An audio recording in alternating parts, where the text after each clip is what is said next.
मित्रों, कुछ लोगों को मेरी ये बातें उग्र व क्रांतिकारी लगेंगी, लेकिन मेरी समझ में इनमें कुछ भी क्रांतिकारी नहीं है। भारत में लगभग सभी व्यवसाय नियमों से चलते हैं। डॉक्टर्स, इंजीनियर्स व एडवोकेट्स को अपना प्रोफेशन शुरू करने से पहले डिग्री प्राप्त करनी पड़ती है, तभी उनको व्यवसाय शुरू करने की इजाज़त दी जाती है।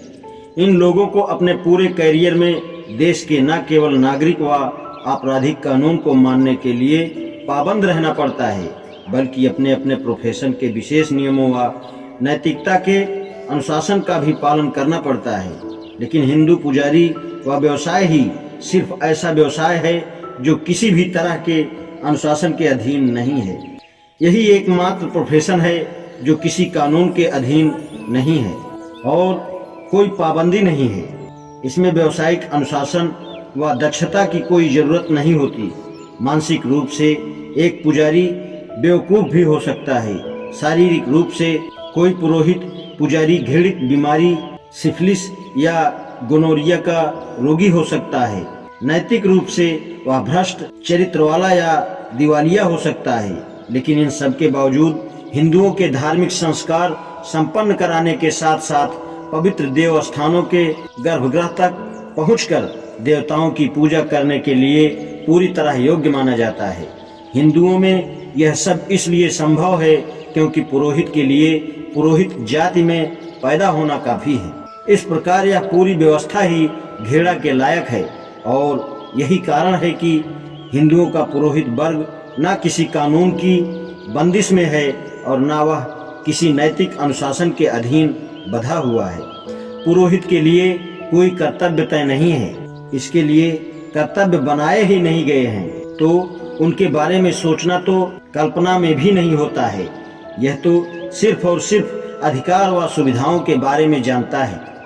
यह एक ऐसा परजीवी कीड़ा है जिसे देवताओं ने समाज के मानसिक व नैतिक शोषण के लिए खुला छोड़ दिया है। इसलिए जैसा मैंने ऊपर वर्णन किया है वैसा कोई कानून बनाकर पुरोहित वर्ग को काबू करना बहुत जरूरी है।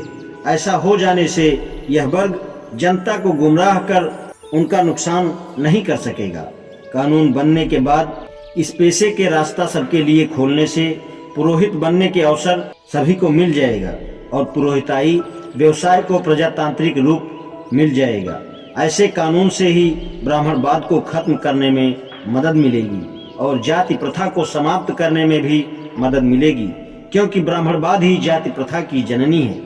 ब्राह्मणवाद के जहर ने ही हिंदू समाज को बर्बाद किया है। इसलिए ब्राह्मणवाद को समाप्त करके आप हिंदू धर्म को बचा सकते हैं और पुनर्जीवित कर सकते हैं।